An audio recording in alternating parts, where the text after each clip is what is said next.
2025 সালের 31 মার্চ একটি দ্বীপে যাওয়ার অপরাধে মিখাইল ভিক্টরভিচ পোলিয়াকোভ নামে একজন আমেরিকান ইউটিউবার গ্রেফতার হন।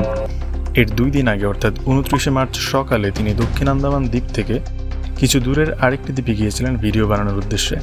তিনি কিছু সময় দ্বীপটিতে থাকেন, একটি ডায়েট কোকের ক্যান আর একটি নারকেল দ্বীপের বাসিন্দাদের জন্য শান্তির উপহারস্বরূপ রেখে আসেন। ফিরে আসার পর 31 মার্চ পুলিশ তাকে গ্রেফতার করে এবং এই ঘটনা দ্বীপটিকে নিয়ে আবার আলোচনার জন্ম দেয়। আপনার মনে হয়তো ঘুরপাক খাচ্ছে কিছু প্রশ্ন, যেমন একটি দ্বীপে যাওয়া কেন অপরাধ হবে, আবার সেটার জন্য কেন গ্রেফতারও হতে হবে, এটি কোন দ্বীপ, কারা বাস করে এখানে, এই দ্বীপের রহস্য আসলে কি। আজকের এই ভিডিওতে আমরা সেই সব প্রশ্নের উত্তর জানব। চলুন ভিডিওটি শুরু করি। বঙ্গোপসাগরে 572টি দ্বীপ নিয়ে ভারতের আন্দামান ও নিকোবর দ্বীপপুঞ্জ গঠিত। এর কেন্দ্রশাসিত অঞ্চলের রাজধানী এবং বৃহত্তম শহর পোর্ট ব্লেয়ার থেকে 25 নটিক্যাল মাইল বা 50 কিলোমিটার পশ্চিমে আমাদের আজকের রহস্যময় দ্বীপ বা আইল্যান্ডটি, যার নাম নর্থ সেন্টিনেল আইল্যান্ড। দ্বীপটির আয়তন মাত্র 60 বর্গ কিলোমিটার এবং এটা সম্পূর্ণরূপে বন জঙ্গলে ঢাকা। এখানের বাসিন্দাদের সেন্টিনেলিজ বলা হয়, যদিও এই নামটা তারা জানে না, কারণ নামটা আমাদের দেয়া। দ্বীপটির সম্পর্কে প্রথম ধারণা পাওয়া যায় 1771 সালে।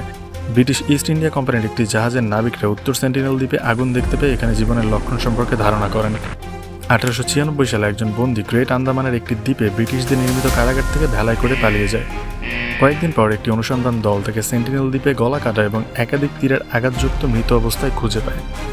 এই দ্বীপের বাসিন্দাদের সম্পর্কে জানা যায় 1867 সালে, যখন একটি ভারতীয় জাহাজ নিনেপ দ্বীপের খুব কাছে গিয়ে প্রবাল প্রাচীরে ক্ষতিগ্রস্ত হয় এবং অনেকটাই ডুবে যায়। 106 জন নাবিক ও যাত্রী সাঁতরে নিরাপদে তীরে পৌঁছাতে সক্ষম হন। উদ্ধারের অপেক্ষায় 2 দিন কোনো সমস্যা ছাড়া অতিবাহিত হলেও তৃতীয় দিনে সেন্টিনেলিজরা হঠাৎ জঙ্গল থেকে বেরিয়ে এসে আটকে পড়া নাবিক ও যাত্রীদের উপর আক্রমণ করেন। ক্যাপ্টেন জাহাজের নৌকায় করে পালিয়ে যান এবং কয়েকদিন পরে রয়্যাল নেভি তাকে খুঁজে পায়। সৌভাগ্যবশত যাত্রী এবং ক্রুরা কোনো ক্ষতি ছাড়াই তাদের ধ্বংসপ্রাপ্ত জাহাজে ফিরে আসেন এবং তারা লাঠি ও পাথর দিয়ে সেন্টিনেলিজদের প্রতিহত করেন। রয়্যাল নেভির একটি স্টিমশিপ দ্রুতই সবাইকে উদ্ধার করতে পেরেছিল। জাহাজের ক্যাপ্টেন পরে জানান, বর্বররা সম্পূর্ণ নগ্ন ছিল, ছোট চুল এবং লাল রং করা নাক ছিল। তাদের তীরগুলি লোহার ডগা দিয়ে তৈরি ছিল বলে মনে হয়েছিল। ধারণা করা হয় এরা 60,000 বছরেরও বেশি সময় ধরে বাকি পৃথিবী থেকে বিচ্ছিন্ন হয়ে দ্বীপটিতে নির্জনে বসবাস করে আসছে। এর অর্থ হলো তারা কখনো কৃষিকাজ শেখেনি, কারণ কৃষিকাজ আবিষ্কার হয়েছিল প্রায় 12,000 বছর আগে। মানে এরাই শেষ প্রস্তর যুগের উপজাতি। এরা আজও প্রস্তর যুগের মানুষের মতোই জীবনযাপন করে। তারা তাদের খাদ্য উৎপাদন করে না, বরং গাছ থেকে ফল খায়, প্রাণী শিকার করে এবং মাছ ধরে খাদ্য সংগ্রহ করে। 1867 সালে অফিসার জেরেমিয়া হোমফ্রে দ্বীপটিতে প্রথম পরিদর্শন শেষে জানান তিনি উলঙ্গ দ্বীপবাসীদের তীরধনুক দিয়ে মাছ ধরতে দেখেছেন। নিজেদের তৈরি কেন চালিয়ে সেন্টিনেলিজরা কেবল উপকূল বরাবর অগভীর জলে কচ্ছপ ও মাছ শিকার করত। 1880 সালের শেষের দিকে সেন্টিনেলিজদের সাথে প্রথম যোগাযোগ স্থাপনের প্রচেষ্টায় একজন royal navy officer Maurice Vidal Portman একটি বিশাল দল নিয়ে উত্তর সেন্টিনেল দ্বীপে যান। বিশাল দলবল দেখে সেখানের বাসিন্দারা জঙ্গলে লুকিয়ে পড়েন।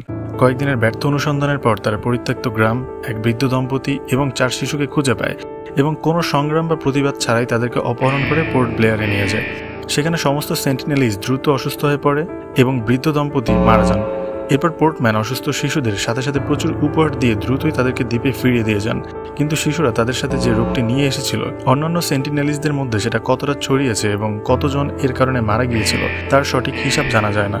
কেউ কেউ এই ঘটনাটিকে বহিরাগতদের বিরুদ্ধে দ্বীপবাসীদের আক্রমণের প্রধান কারণ হিসেবে উল্লেখ করেছেন। দ্রুত অসুস্থ হয়ে পড়ার কারণ হলো এই দ্বীপের লোকের দেহে আধুনিক যুগের কোনো রোগের বিরুদ্ধে কোনো প্রতিরোধ ক্ষমতাই তৈরি হয়নি। আমাদের দেহে রোগ প্রতিরোধ ক্ষমতা তৈরি হয়েছে কারণ আমাদের পূর্বপুরুষদের দেহ বছরের পর বছর ধরে এই রোগগুলোর সংস্পর্শে এসে রোগ প্রতিরোধ ক্ষমতা তৈরি করেছিল। কিন্তু উত্তর সেন্টিনেল দ্বীপের বসবাসকারীরা বাকি পৃথিবী থেকে বিচ্ছিন্ন থাকার কারণে তারা এই সমস্ত নতুন রোগ থেকে বিচ্ছিন্ন ছিল এবং এই কারণে তাদের শরীরে রোগ প্রতিরোধ ক্ষমতা তৈরি হয়নি। এদের জনসংখ্যা 15 থেকে সর্বোচ্চ 500 জন অনুমান করা হয়, তবে বেশিরভাগ অনুমানই 50 থেকে 200 জনের মধ্যে। তাই আমাদের জন্য যেটা সামান্য সর্দি কাশি বা জ্বর, তাদের অস্তিত্বের জন্য সেটা মারাত্মক হুমকি স্বরূপ হতে পারে। 1956 সালে ভারত সরকার আনুষ্ঠানিকভাবে দ্বীপটিকে একটি উপজাতি সংরক্ষণাগার ঘোষণা করে এবং এর 3 নটিক্যাল মাইলের মধ্যে কাউকে আসতে নিষেধ করে। কিন্তু 1967 সালে অনুমতি সাপেক্ষে ভারতীয় নৃবিজ্ঞানী টি.এন. পণ্ডিতের নেতৃত্বে 20 জনের একটি দল উত্তর সেন্টিনেল দ্বীপে যায়। দলটিকে দেখে সেন্টিনেলিজরা দ্রুতই বনের মধ্যে লুকিয়ে পড়ে। দলটি তাদের পায়ের ছাপ অনুসরণ করে এবং প্রায় 1 কিলোমিটার যাওয়ার পর ঘাস এবং পাতা দিয়ে তৈরি 18টি ঝুঁটিযুক্ত কুঁড়েঘরের একটি দল খুঁজে পায়। দলটি কাঁচা মধু, শুকরের কঙ্কালের দেহাবশেষ, বুনো ফল, একটি অ্যাজ, বহুমুখী কাঠের বর্ষা, ধনুক, তীর, বেতের ঝুড়ি, মাছ ধরার জাল, বাঁশের হাড়ি এবং কাঠের বালতিও আবিষ্কার করে। দলটি কোনো যোগাযোগ স্থাপন করতে ব্যর্থ হয় এবং নারকেল, কিছু ধাতব হাড়ি এবং লোহার হাতুড়ি ও ছুরি উপহার হিসেবে নিরাপদভাবে রেখে ফিরে যায়। 1970 সালে সরকারি জরিপকারী একটি দল দ্বীপে একটি পাথরের ফলক স্থাপন করে, যা দ্বীপটিকে ভারতের অংশ ঘোষণা করে। 1974 সালে ন্যাশনাল জিওগ্রাফিকের একটি চলচ্চিত্র দল ওই দ্বীপে গিয়েছিল man in search of man নামে একটি তথ্যচিত্র তৈরি করতে। দলটি দ্বীপের একটি নিরাপদ স্থানে অবতরণ করে এবং একটি ক্ষুদ্র প্লাস্টিকের গাড়ি, কিছু নারকেল, একটি জীবন্ত শুকুর, একটি পুতুল এবং অ্যালুমিনিয়ামের তৈরি রান্নার জিনিসপত্র উপহার হিসেবে রাখে। হঠাৎ সেন্টিনেলিজরা তীর নিয়ে আক্রমণ করে এবং একটি তীর ডকুমেন্টারি পরিচালকের উড়োতে আঘাত করে। যে ব্যক্তি পরিচালককে আহত করেছিল সে গাছের ছায়া সরে গিয়ে গর্বের সাথে হেসে ওঠে এবং অন্যরা বর্ষা ছুঁড়ে শুকর এবং পুতুলটিকে মেরে বালিতে পুঁতে দেয়। পরে তারা নারকেল এবং রান্নার জিনিসপত্র নিয়ে চলে যায়। এই অভিযানের ফলে সেন্টিনেলিজদের প্রথম ছবিও প্রকাশিত হয়, যা রঘুবীর সিং ন্যাশনাল জিওগ্রাফিক ম্যাগাজিনে প্রকাশ করেছিলেন। 1981 সালের 2 আগস্ট বাংলাদেশ থেকে অস্ট্রেলিয়াগামী একটি মালবাহী জাহাজ এমবি প্রাইমরোজ উত্তর সেন্টিনেল দ্বীপের ঠিক কাছে উত্তাল সমুদ্রে ডুবে আটকে যায়। এতে 28 জন নাবিক আটকা পড়ে। 50 জনেরও বেশি সশস্ত্র দ্বীপবাসী জাহাজে হামলার জন্য ক্যানো নিয়ে প্রস্তুত ছিলেন। শুধু প্রবল ঢেউয়ের কারণে তারা আক্রমণ করতে পারে না। আতঙ্কিত ক্রুরা কুড়াল, পাইপ এবং ফ্লেয়ার বন্দুক নিয়ে 24 ঘন্টা পাহারা দিচ্ছিল। প্রায় 1 সপ্তাহ পরে ভারতীয় নৌবাহিনীর সহায়তায় একটি হেলিকপ্টার দ্বারা ক্রুদের সরিয়ে নেওয়া হয়। প্রাইমরোজের ধ্বংসাবশেষ ভাঙার চুক্তি পাওয়া একজন scrap dealer M A Mohammad সেন্টিনেলিজদের সাথে কলা এবং ছোট ধাতব স্ক্র্যাপের বন্ধুত্বপূর্ণ বিনিময় রেকর্ড করেছিলেন। তারা সেখানে 18 মাস কাজ করেছিলেন এবং প্রতি মাসে অন্তত 2 থেকে 3 বার সেন্টিনেলিজরা দেখা করতে আসতো। এই ঘটনা শুনে আপনার কি সেন্টিনেলিজদের আক্রমণাত্মক মনে হয়? আপনার মতামত জানান। সেন্টিনেলিজদের সাথে শান্তিপূর্ণ যোগাযোগের প্রথম ঘটনাটি ঘটে 4 জানুয়ারি 1991 সালে। প্রথমবারের মতো একজন মহিলা হিসেবে নৃবিজ্ঞানী মধুমালা চট্টোপাধ্যায় এই অভিযানে অংশ নেয় এবং সেদিনই সেন্টিনেলিজরা প্রথমবারের মতো অস্ত্র ছাড়াই দলটির কাছে আসে এবং তারা নারকেল সংগ্রহ করে। 24শে ফেব্রুয়ারি পণ্ডিত এবং মধুমালা দ্বিতীয়বারের মতো অভিযানে অংশ নেন। সেন্টিনেলিজরা আবার অস্ত্র ছাড়াই হাজির হন, ডিঙিতে ঝাঁপিয়ে পড়েন এবং নারকেলের বস্তা নিয়ে যান। যোগাযোগ অভিযানের ধারাবাহিকতা 1994 সাল পর্যন্ত অব্যাহত ছিল। এরপর প্রায় 9 বছর ধরে এই কর্মসূচিগুলো পরিত্যক্ত করা হয়। অভিযানগুলি বন্ধ করার একটি সম্ভাব্য কারণ ছিল যে সেন্টিনেলিজরা পণ্ডিত পরবর্তী যোগাযোগ দলগুলোকে তাদের কাছে যেতে দেয়নি। 2004 সালের 26শে ডিসেম্বর ভয়াবহ ভূমিকম্প সুনামির পরে স্থানীয় পরিস্থিতি দেখার জন্য দ্বীপে পাঠানো হয় একটি জরিপ হেলিকপ্টার। এর উপরও সেন্টিনেলিজরা আক্রমণ করে, যা নিশ্চিত করেছে যে তারা বেঁচে আছে এবং সুস্থ আছে। 2006 সালে 2 ভারতীয় জেলে সুন্দররাজ এবং পণ্ডিত তিওয়ারি অবৈধভাবে মাছ শিকার করতে করতে নিয়ন্ত্রণহীনভাবে ভেসে উত্তর সেন্টিনেল দ্বীপের তীরে পৌঁছায়। পরে জেলেদের হত্যা করা হয় এবং তাদের মৃতদেহ বালিতে পুঁতে ফেলা হয়। পুরো ঘটনা দূর থেকে দেখা অন্যান্য নৌকার জেলেরা দাবি করেছিলেন তারা মদ্যপ এবং ঘুমন্ত ছিল, তাদের কোনো প্রতিরক্ষাই ছিল না। স্থানীয় সম্প্রদায় এই হত্যার জন্য সেন্টিনেলিজদের বিচার নিয়ে পরস্পর বিরোধী মতামত দেয়। কর্তৃপক্ষের যুক্তি ছিল যে দ্বীপবাসীরা বিনা কারণে জেলেদের হত্যা করেনি, বরং পবিত্র আবাসভূমি রক্ষা করাই তাদের উদ্দেশ্য ছিল।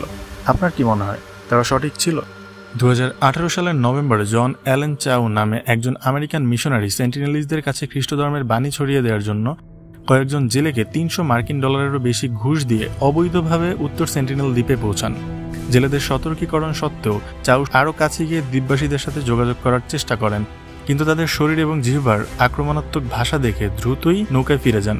দ্বিতীয় ভ্রমণের সময় তিনি দ্বীপে পা রাখতে সক্ষম হন এবং উপহার হিসেবে দেন কাঁচি, একটি ফুটবল, কিছু মাছ। দ্বীপবাসীরা আক্রমণাত্মকভাবে চিৎকার করে এবং চাউও তাদেরকে নকল করে তাদের বলা কথাগুলোই তাদের মতো করে বলার চেষ্টা করে। এতে সেন্টিনেলিজরা মজা পেয়ে হাসতে শুরু করে। তা দেখে চাউ খ্রিস্টীয় গান গাওয়ার ও বাইবেলের কিছু অংশ প্রচারের চেষ্টা করেন। হঠাৎ প্রায় 10 বছর বয়সী এক সেন্টিনেলিজ ছেলে চাউয়ের দিকে তীর ছুঁড়ে মারে, যা তার বুকে ধরা বাইবেলে গেঁথে যায়। সে তীরটি বের করে চিৎকার করতে করতে ছেলেটিকে ফিরিয়ে দেয় এবং তারপর দ্রুত পিছু হটে যায়। দ্বীপবাসীরা তার কায়াক ছিনিয়ে নেয়, তাকে সাঁতার কেটে মাছ ধরার নৌকায় ফিরে যেতে হয়। পরের দিন চাউ ডায়েরিতে ঈশ্বরের কাছে অনুরোধ করেছিলেন যদি সেন্টিনেলিজরা তাকে হত্যা করে তবে ঈশ্বর যেন তাদের ক্ষমা করেন। তিনি আরও লিখেন যে তিনি মরতে চান না। 16 নভেম্বর তৃতীয় ও শেষবারের মতো দ্বীপের উদ্দেশ্যে রওনা হন এবং জেলেদের এলাকা ছেড়ে চলে যেতে বলেন। কিছুক্ষণ পরে জেলেরা সেন্টিনেলিজদের চাউয়ের মৃতদেহ তীরে টেনে নিয়ে যেতে এবং বালিচাপা দিয়ে দিতে দেখেন। পরে জেলেরা জন অ্যালেন চাউয়ের ডায়েরি এবং চিঠিগুলি তারা ঘনিষ্ঠ বন্ধুর কাছে হস্তান্তর করেন এবং কর্তৃপক্ষকে হত্যার কথা জানায়। চাউয়ের বন্ধুসহ 6 জন জেলেকে গ্রেফতার করা হয় এবং মৃতদেহ উদ্ধারে গেলে সেন্টিনেলিজদের সাথে উত্তেজক পরিবেশ সৃষ্টি হয়। কারো ক্ষতি হওয়ার আগেই চাউয়ের মৃতদেহ দ্বীপে রেখেই কোস্টগার্ড পিছু হটে। তবে চাউ এবং কয়েক বছর আগে নিহত 2 জেলের মৃতদেহ উত্তর সেন্টিনেল দ্বীপে রয়ে গেলেও চাউয়ের ডায়েরি থেকে সেন্টিনেলিজদের শারীরিক আকৃতি ও পরিধেয় সম্পর্কে জানতে পারি যে তাদের উচ্চতা 5 ফুট 3 ইঞ্চি বা 5 ফুট 5 ইঞ্চির বেশি নয়। তাদের ত্বকের রং চকচকে কালো। তাদের পুরুষ ও মহিলা উভয়ই কোমরে, ঘাড়ে এবং মাথায় কিছু গাছের বাকলের দড়ি পড়ে। পুরুষদের হাতে ধনুক, বর্ষার মতো অস্ত্র এবং কোমরে ছুরি থাকে। তারা নেকলেস এবং হেডব্যান্ডের মতো কিছু অলঙ্কারও পরে, তবে মূলত তারা নগ্ন থাকে। ভিডিও শুরুতে বলা সেই মার্কিন ইউটিউবার মিখাইলো ভিক্টোরিয়োভিচ পলিয়াকোভি সর্বশেষ ব্যক্তি যিনি অবৈধভাবে তৃতীয়বারের চেষ্টায় দ্বীপটিতে পৌঁছেছিলেন। তিনি সেখানে কিছু সময় ছিলেন এবং দ্বীপের বাসিন্দাদের দৃষ্টি আকর্ষণের জন্য হুইসেল বাজান, কিন্তু কোনো সেন্টিনেলিজ এতে আগ্রহ দেখিয়ে বাইরে আসেনি। তবে বিগত সব ঘটনা পর্যবেক্ষণ করলে তাকে বেশ ভাগ্যবানই বলতে হয় যে কোনো আক্রমণের শিকার না হয়ে তিনি জীবিত ফেরত আসতে পেরেছেন। ভাগ্যবান হলেও এই অপরিণামদর্শী কাজের জন্য তার শাস্তি হওয়া উচিত, কারণ তার এই কাজ দুর্বল রোগ প্রতিরোধ ব্যবস্থার সেন্টিনেলিজদের অস্তিত্বের জন্য হুমকিস্বরূপ হতে পারে এবং তাদের পুরো সম্প্রদায়কে চিরতরে ধ্বংস করে দিতে পারে। এখনও কারো কারো মতে এই গোষ্ঠীকে আধুনিক সভ্যতার পথে আনার চেষ্টা করা উচিত। আপনার কি মনে হয়, আসলেই উচিত?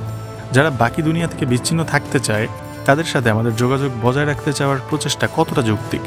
তারা আক্রমণাত্মক, কিন্তু তা নিজেদের অস্তিত্ব এবং সীমানা রক্ষার্থে, এবং সেই আক্রমণাত্মক রূপ তারা দেখাচ্ছে যখন আমরা তাদের কাছে যাচ্ছি। তাহলে অযথাই তাদেরকে বিরক্ত করা এবং তাদের ক্ষতির কারণ হওয়া কতটা সমীচীন? যারা বাইরের দুনিয়ার সাহায্য ছাড়া নিজেদের মতো করেই ভালো আছে তাদেরকে কি তাদের মতোই থাকতে দেওয়া উচিত নয়? আপনার মতামত কমেন্টে জানান। ভিডিওটি ভালো লাগলে লাইক দিন, চ্যানেলটি সাবস্ক্রাইব করুন আর শেয়ার করুন বন্ধুদের সঙ্গে। আমরা আবার ফিরে আসবো এমনই এক নতুন কোনো সত্যি নিয়ে। আল্লাহ হাফেজ।